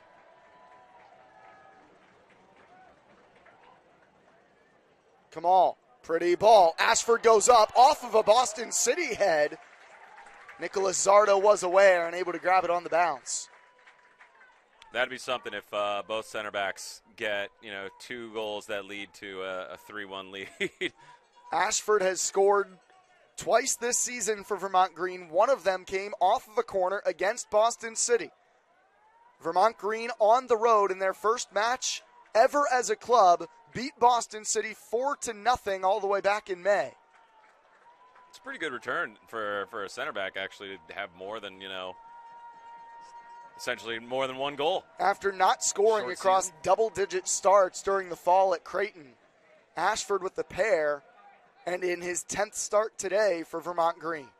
Pretty ball, Pacella, Kamal, just a step ahead of O'Malley. Oh, but Owen O'Malley, the swim move to track it back down. Lilly crosses it off O'Malley. It bounces to Kamal. He's still hunting his first goal as a member of Vermont Green. Spins around a man and loses out. Taken off of him by Fernandez.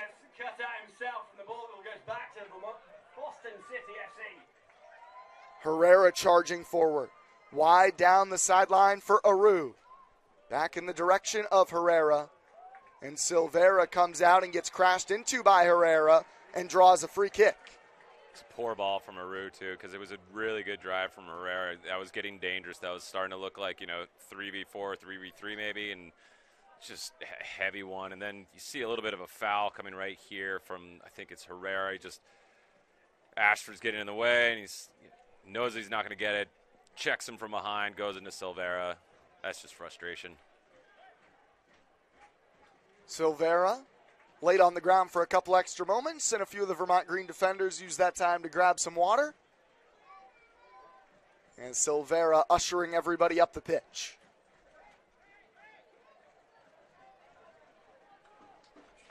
There's Bjorgolfsson, always going to be the target on those long balls for Green.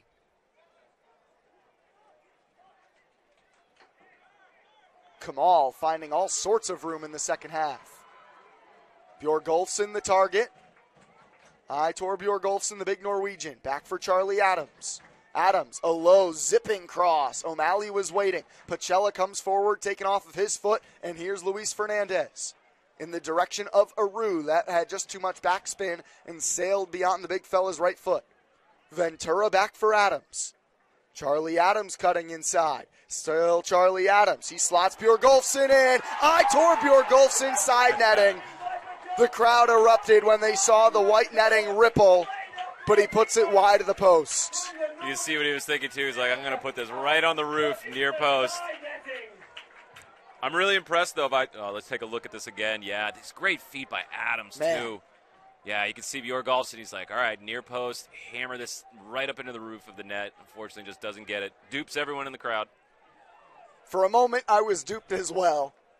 But I'm really impressed, and I like what I'm seeing out of Vermont Green FC, though, in the second half, and especially after getting the lead. They know what we know about their playoff chances and what they need to do for it, and you wouldn't necessarily fault them for wanting to be a little bit more cautious, sit deep. No, they are pressing hard for that third goal. They want that cushion. This is a team with a lot of former professionals, guys who are in their mid to upper 20s, some even getting close to 30 years in age on this roster for Boston City FC. Players who have played internationally in lower levels of Portugal, some in Brazil. This is a team with lots of experience. Some players beyond their prime as far as soccer playing years, but nonetheless a group that has been in playoff races before. So you're saying that maybe I could suit up? I mean, if you want to. Their knees sound like my knees? By all means, be my guest. They smell like icy hot when they play? Charlie Adams. O'Malley sends him for a hot dog. Adams again. Kamal.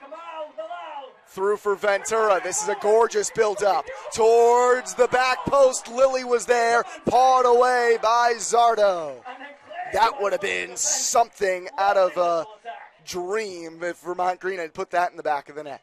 Oh, what character, too. They're having fun right now. 2-1, trying to get into that third spot, and they are having fun doing it. They're not stressed out about it. They're linking up really well. They're expressing themselves.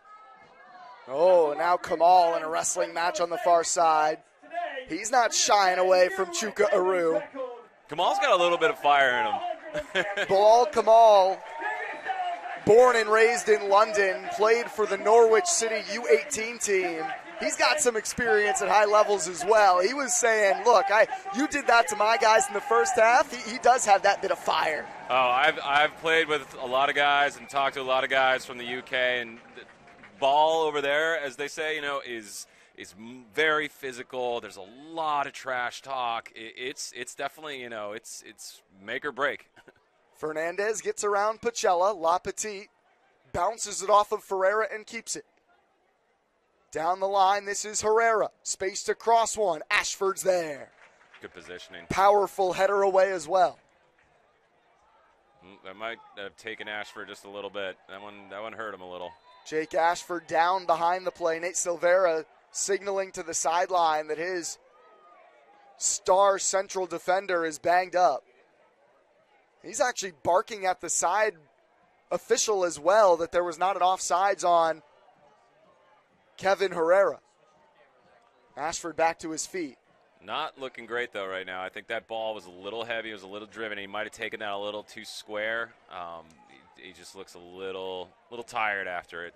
Carter Balia is available off the bench. We saw him last time out against Blackwatch Rush come in for Jake Ashford and give Ashford a breather late in that match. Saw him covered in blood. Do you remember that? He was all sorts of stitched up. Did you see the picture on Instagram? That was a really cool picture. Dripping down his face. Yeah, that was a cool picture.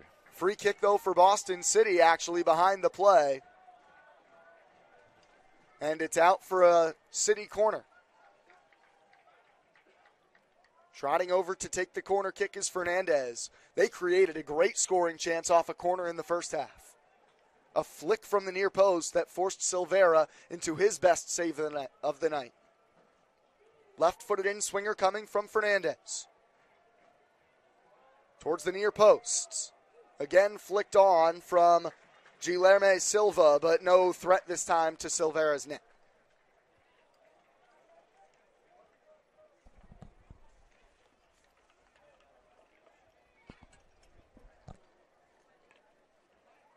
Couple of different Vermont Green players starting to stretch on the sideline.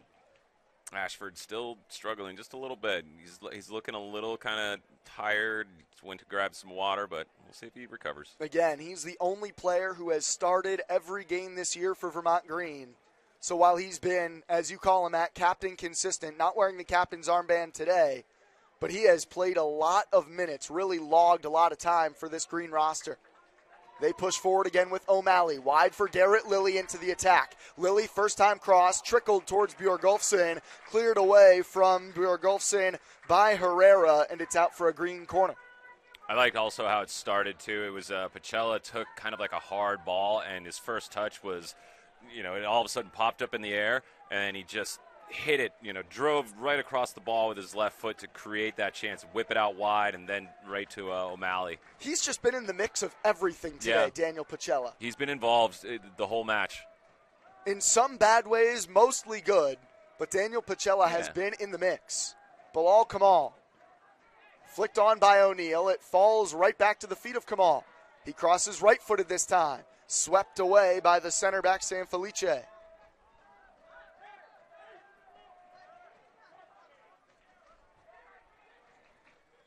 Looked like O'Neal might have gotten a touch to it, but it is out for the throw-in and taken by Green. Green looks very relaxed about this match so far, and I'm impressed by it. Maybe I'll mention it one too many times, but, at this level, at this stage, it's kind of, you expected your first touch might be bad, but no, they all look comfortable. Ashford tracks it down, and now it's O'Neal who is readjusting his lower body behind the play. Adams so skilled on the ball, but Aru picks it off. And he gets around the man down the sideline. That was Lilly. And another man that Aru gets around. Now jockeying with Ventura, who eventually concedes the corner. Following a massive run from end to end. Juka Vermont Green defense. Aru is slow to get up, as is Ventura. That was quite the run. Yeah, it was a great run, and he breaks the first tackle, breaks the second pressure, and then you see from here, does a great job Ventura, just waiting for the right moment just to get in there. Another corner for Boston City. Looks like Aru though. He's really slow to get to his feet.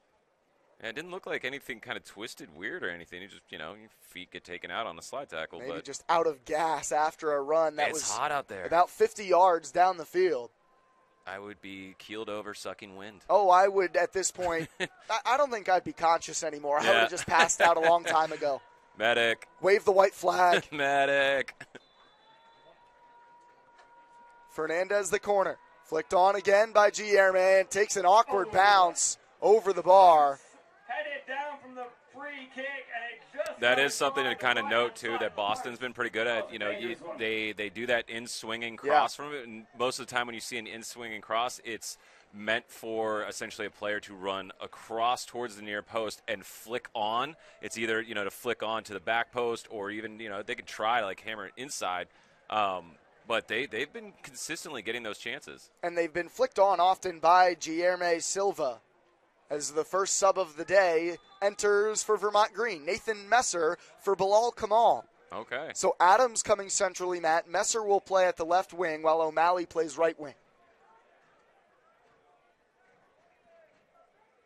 We know Messer is a strong defender as well. He and O'Malley started the first half of the year at left and right back, respectively. That's flicked on for Aru to go after. And guess who was there to clean it up? Jake Ashford. No fuss. Even after taking a bit of a nick early on in this half, Jake Ashford continues to be in the right place at the right time. Yeah, he's a warrior. It is worth noting now, Matt, we talked a little bit about the struggles Vermont Green has had with leads. Blown leads against Seacoast United and Western Massachusetts, the top two teams in the division, both end up being losses. They also blew a lead against Boston Bolts that ended up being a tie. You've got another lead now. It feels vital that you hold on to this one for the full 3 points. Is it at all in their minds? As that's a great ball from Bjorgolfsson to O'Malley. O'Malley struggling to bring it down. More on that topic in a moment. Back heel for Nathan Messer. Messer, the delivery right by Adams. Rebound! It's Bjorgolfsson! And Vermont Green up 2! Aitor Bjorgolfsson, strike a pose. Well, just to touch base on what you were talking about before, though, the game starts to change now a little bit. Yeah. So now you've got that 2-goal cushion. It's going to become even more difficult. Here we go. This driven cross and falls right up on it. Aitor Bjorgolfsson has his second of the day. It's a brace for the big fella. He's got a team best 6 on the year. And out of seemingly nothing, it was Bjorgolfsson's ball forward to O'Malley that started the rush. Messer's cross towards Adams was deflected by Zardo, Matt. But that's what you need a striker to do, take advantage of that chance. Yep, and that's, he gives essentially Green now. He's got the 2-goal cushion. They can start to just take their time even more now. Now they can really just frustrate Boston. They can retain it more out of the back line if they want. They can create possession out of this. It's gonna be really interesting to see what Boston, how reckless they might look going forward at this point, because they know exactly what we know about the playoff spots. They need to go and see if they can at least get maybe a tie out of this. Yep.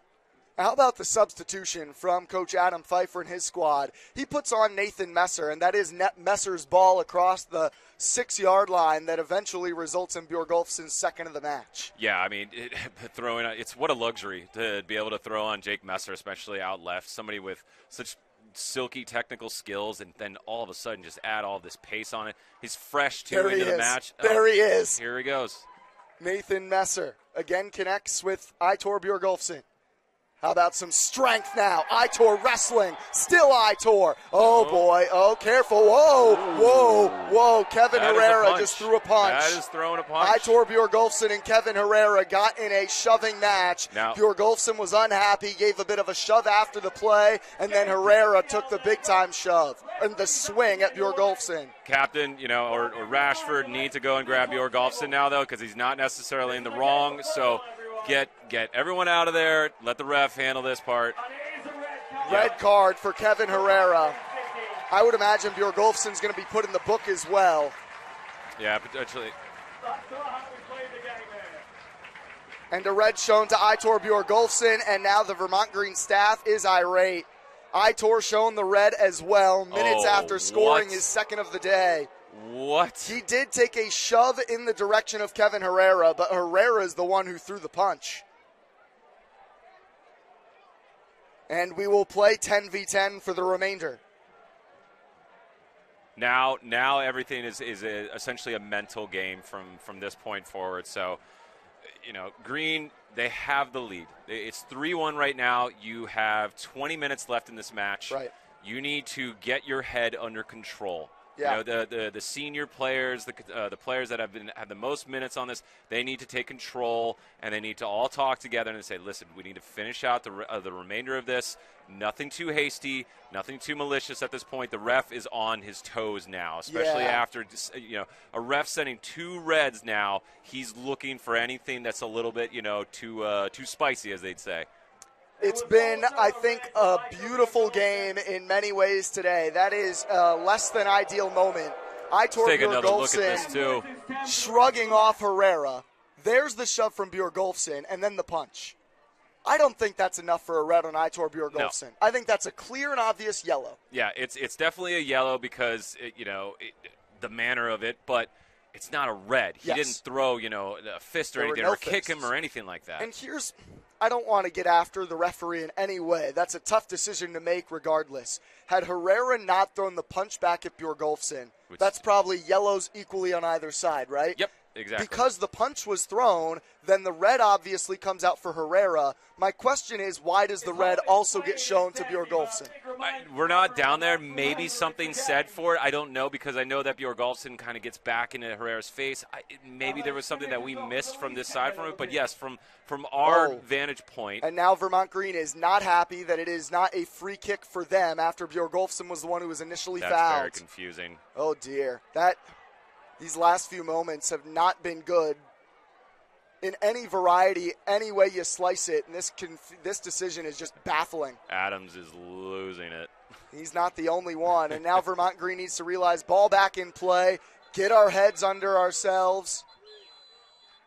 And now action has been stopped completely because apparently there's a sub that nobody realized. Nope, it's not the sub. It's the referee is going to speak with, I believe, Vermont Green's coaching staff for it. I'm betting he's going to get ejected. Now no control on the sidelines either, as Adam Pfeiffer has been shown a yellow. It is chaos, pandemonium on the sidelines.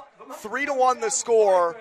Eventful for Aitor Bjorgolfsson today. He gets 2 goals, maybe the go-ahead that puts away Boston City for good. But then minutes later, shown a red card in addition with Kevin Herrera of Boston City. And this match has gotten out of hand in a hurry after what I felt was a very well-officiated first 70 minutes. Yeah, it's a shame, too, for barring that one call right there where Bjorgolfsson essentially gets a red for what is, pretty obviously to us and the coaching staff should be a yellow. And now it's just there's so much adrenaline and aggression out there right now that everyone needs to calm down. And let's get back to the game for it. Adam and his staff need to back off from it at this point. Yeah, they're still hot on the sideline. I completely empathize with the rage about all of it. Yep. I understand, but you have a 3-1 lead right now. Yes. You are looking into the playoffs. You need to get your team under control and think about the rest of the match. Big picture time. Big picture. You are sitting in a great spot in this match. Yep, exactly. You need to realize that while it's frustrating that Aitor got ejected with the red card and both sides playing down a man, obviously that's frustrating, but you still have the full 3 points in your grasp right now. That has to be the priority. Yep. Your energy is going to, transfer over to the players on the field. And now it's time, I think, for the likes of Jake Ashford, who is, as you say, no fuss all the time. Nate Silvera. It's time to get control of your squad. Exactly. Those are going to be the players that are going to be looked to try to calm things down to and just let's have a mature rest of the match. And as far as the football strategically goes, is now player coach Ruben Iarna is shouting out instructions to the Vermont Green side. I'm looking at the likes of Ferreira and Pacella, the two midfielders. They've already, and you've talked about it, Matt, felt like they've had control today. Feels like those two can really be the closers, Mariano Rivera style, for this match. Yeah, good shout out. I see them sitting a little deeper now.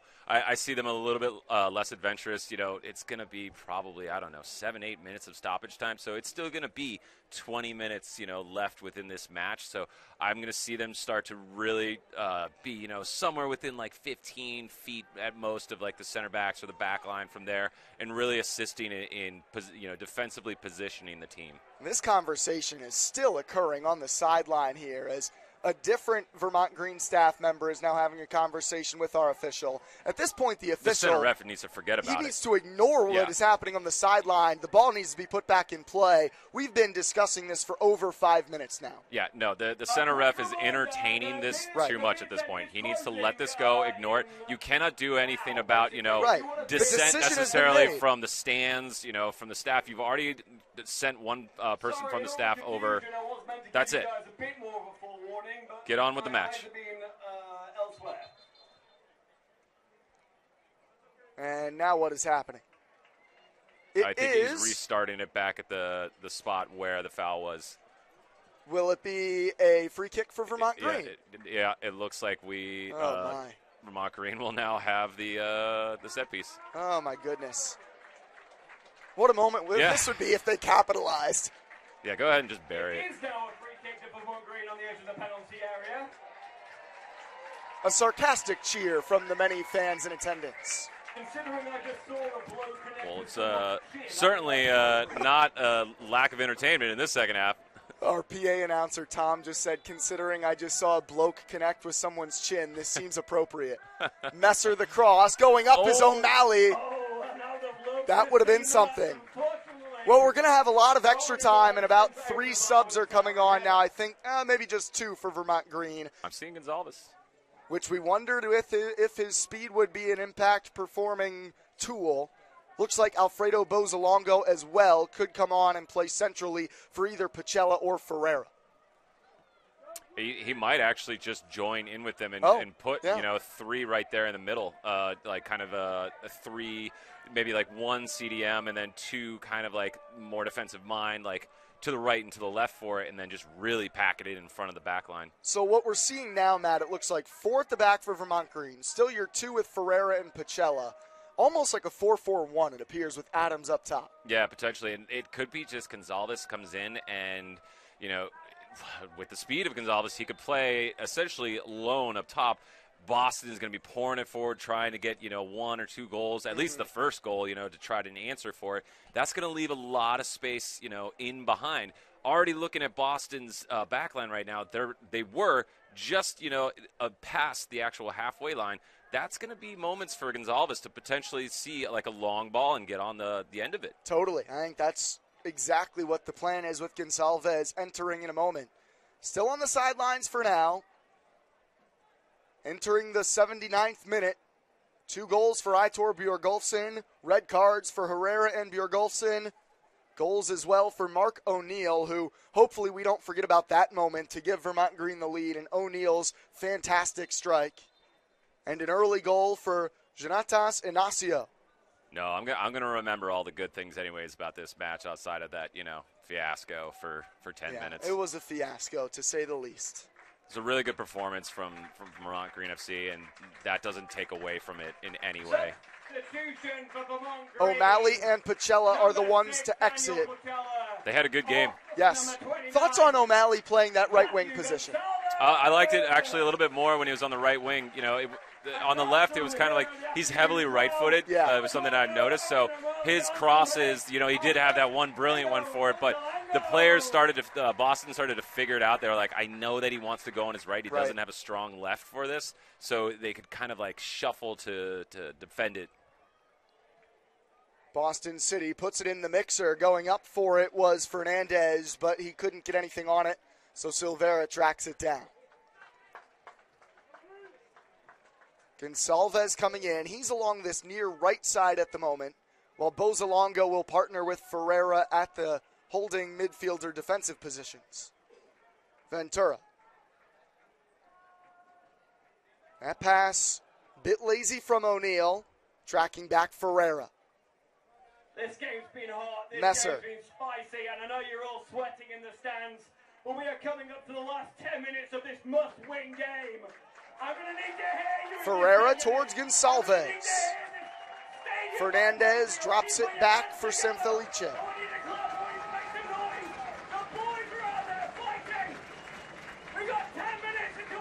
10v10 at the moment after one player got sent off on either side. And Vermont Green ends up with a throw-in.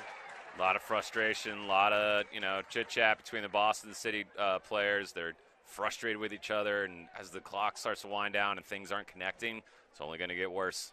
Second red card issued this season to a Boston City FC player. Guilherme Silva got one against the Boston Bolts earlier this year, a match that Boston City still was able to win. He got the red card when they were up 2-0. They held on for a 2-1 victory over the Bolts. And I don't think this is a record that Aitor Bjorgolfsson will be happy about, but that is the first red card in club history. I believe it's a straight red too, right? There was Straight no red. yellow beforehand. That is correct. He's going to be out for what? Is I'm there any not difference positive. in the rules in the leagues for USL 1? It's a great or question. USL 2? I need to. We'll do some we'll get research back and to you on double that. check on that. I think it's going to be 2 at minimum if it's straight red. Yeah, we'll find out exactly that ruling.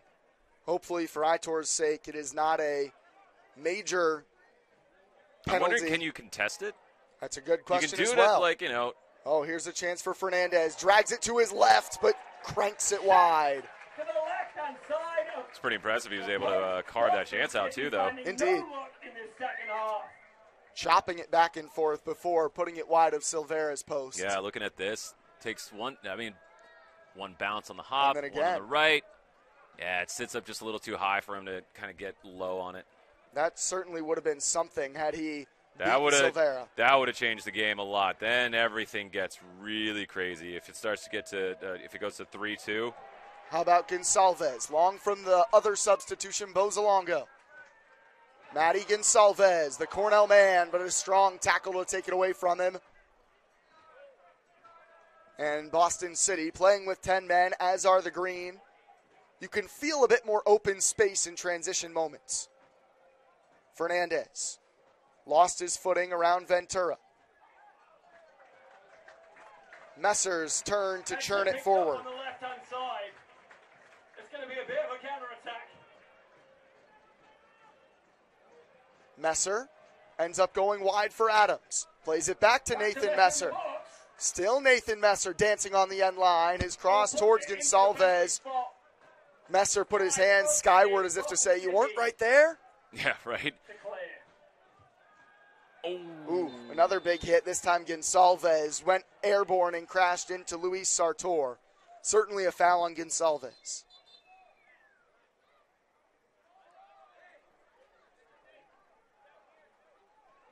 Yeah, looking at the just jumps up, and I think it's more almost like self-protection. Be like, all right, I'm going to jump up so you take most of this. Substitution for Boston City as that play was happening. Sergio Yepes comes on for Luis Fernandez. Yepes, who came off the bench 6 minutes on Tuesday in the loss to Seacoast United. Messer on the back of La Petite. La Petite takes a left-footed shot. Recovering was Ashford. And Jake Ashford swipes it clear. Very well done by Ashford, too, because that is a very difficult. If he connects with that well, too, and low, that's going to be a very difficult save to make for Silvera. Header goes well over the net from Yepes on his first touch. And now a bunch of substitutions are coming in for Vermont Green as well. They'll all but empty their bench with Bilal Kamal, Aitor Bjorgolfsson, a couple of starters, as well as Pacella and O'Malley having already exited. Adams' turn to come to the sideline.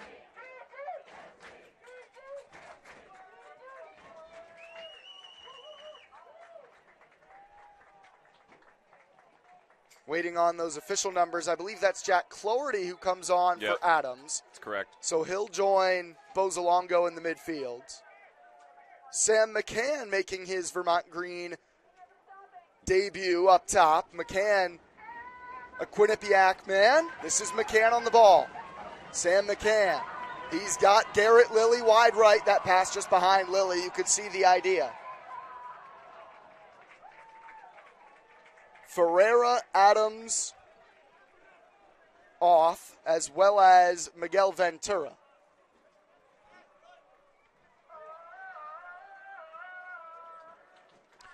I like it, though. It shows a lot of trust that, Coach Adams has in his player staff. It's bringing fresh legs on this. They should be ready, but mentally bringing them into kind of what the... Here's Sam McCann. McCann cutting back, lays it off to Messer's left foot. Nathan Messer dancing left, takes the shot. It's blocked well by the captain, Benjamin Mnuchin. Tracked down again, though, by Messer. But just to quickly finish the thought is I like that it shows a lot of trust that he has in his playing staff, and that he knows that they should be ready for this, and that they are, because we all saw where the game went for 10 minutes there, the fiasco that ensued for it, and there's a lot riding on this match. You've got the 3-1 lead, but if one goal goes in against, then it gets really scary for it, and then you've got players that aren't warmed up to the match yet. So right. I do really like that he's able to kind of rotate it.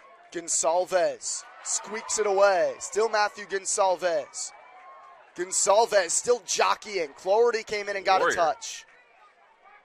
He's a scrapper whenever he's in there. That's the best word to describe it, is scrapper. Plus, we've shown and seen that Matthew Gonsalves, a great athlete. I like the trademark headband. You can tell it's him from anywhere on the field, no matter what. Almost the picture-perfect super sub. He's just going to come on and run a defense wary with his speed, jumping ability, but a fighter as well when he's in there. Lilly commits the foul, taking down Luis Sartor from behind. Free kick for Boston City. I would imagine, Matt, we're going to get close to 10 extra minutes. As now McCann goes down with a shove, and a yellow card is shown.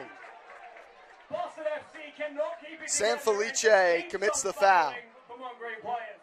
Sam McCann still writhing on the turf. Some dark art stuff now from Sam McCann. Finally gets dragged to his feet by Nicholas Zardo. Yeah, drawing the foul from it and those kind of things, like just eating away at the clock. Getting a little, chirping to the players. Yeah, cheeky grin from Sam McCann as well after that. I know that maybe I was expressing maturity to finish out the match for it, but there are some little things like this that eat away at the clock and get in, the opposition team's head. It's gamesmanship. That's how you finish it out. Not game management anymore, but gamesmanship. Lilly. Awkwardly off of his chest for Joao Lapetit. He's had a good match, Lilly, too. At least like a much better second half. McCann again tackled and taken down, and a late whistle after a slight delay. McCann, who just finished his freshman year at Quinnipiac, a good performer this season for QU. Right away, just the first impressions from him, too, is he's very quick, very technical, shifty. And he draws a foul very easily. He's very shifty. Ashford in the direction of Messer. Goes up for a battle, and it finds Sam McCann. Great first touch. McCann almost crossed himself over, and in the end, Bozolongo tries to take the foul. Here comes Boston City. Cloherty closing down Lapetit. Messer tracking back. Silva the one who lost it, and McCann can turn. Lepetit's head going down, too. The second it went from him, you could just tell he's just exhausted. Look at Matty Gonsalves run. Well done by Sartor to just beat him in the foot race. The Green have earned a throw in. As McCann and Gonsalves, the two substitutes up top, continue to just pressure and annoy the back line of Boston City. This is perfect for Vermont Green too. It's just like you look at the body language of Boston. They know how much time's left. They can't put together 3-4 passes. Their heads are kind of rolling around, shoulders are down. This is exactly what Vermont Green want.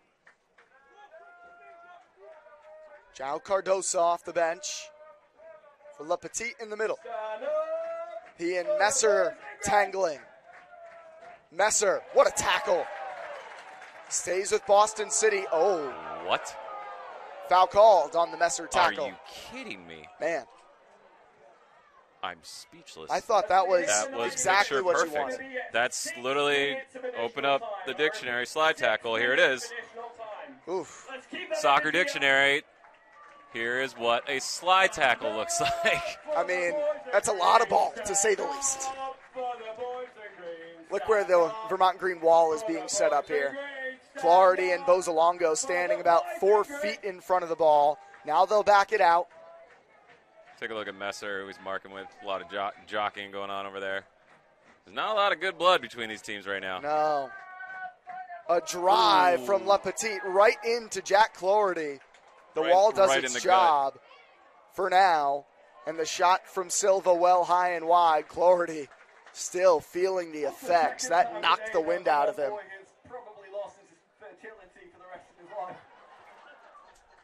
Pretty sure they hit the gut, but yeah, that was in the stomach. In the stomach, to say the least. Thought I was the colorful commentary.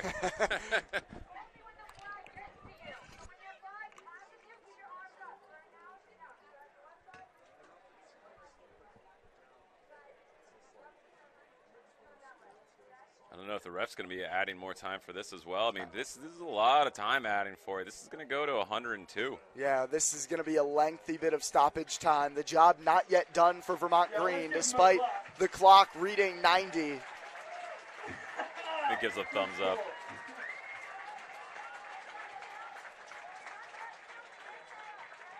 Goal kick here for Silvera. Well, we've had action in this one. Yes, we have. No lack of it.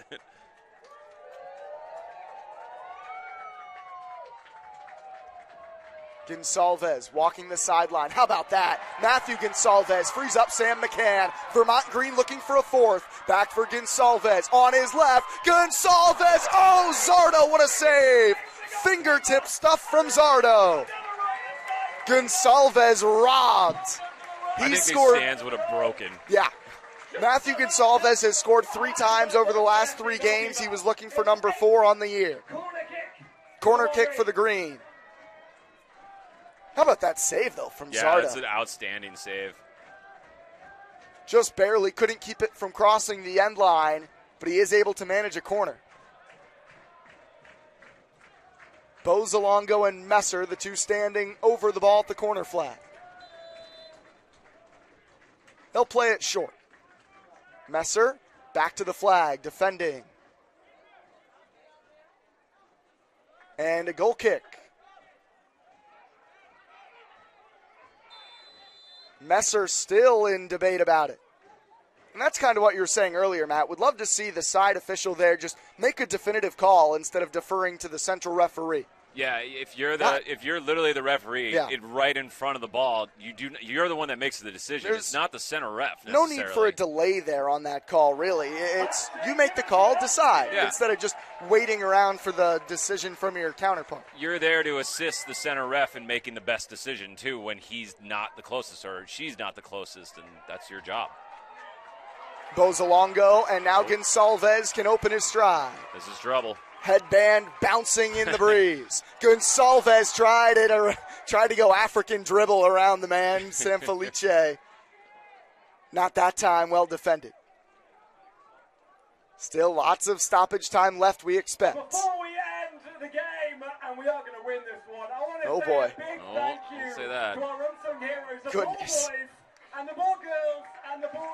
And we are going to win this one with still probably at least 5+ minutes left. As always, gutsy.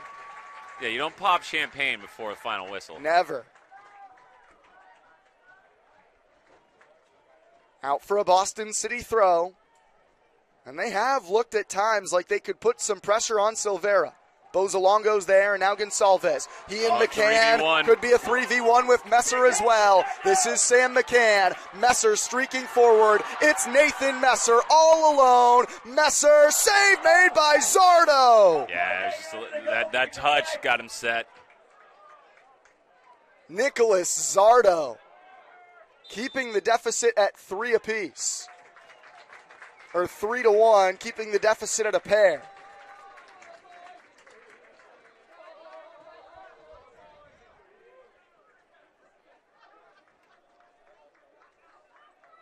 Certainly lots of talking points after this matchup. Vermont Green will head back on the road for their next 2 matches. Just 2 remaining for Boston City. They host Seacoast United, the top team in the league, and then travel to Blackwatch Rush. Certainly lots to discuss, from highlight reel Aitor Bjorgolfsson goals, Mark O'Neill's clutch go-ahead goal that is looking like, at the moment, what would be the game winner. I think they'll be they're licking their lips, though, to take Seacoast on again. I would imagine they will be excited to match up with the Seacoast United Phantoms, who just suffered their first loss in the league, now standing at 9-1-1 atop the division. I'll get them while they're hurt. They currently lead everybody next closest, Western Massachusetts, 4 points back. But this team, and as it should over time, has started to gel. They look very different to me than when I saw, them play against Seacoast initially. It was a little bit more, disconnected is the best way that I could put it.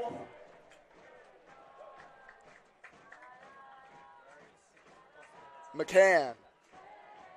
Over 6 minutes into stoppage time. Green lose it back. Cardosa.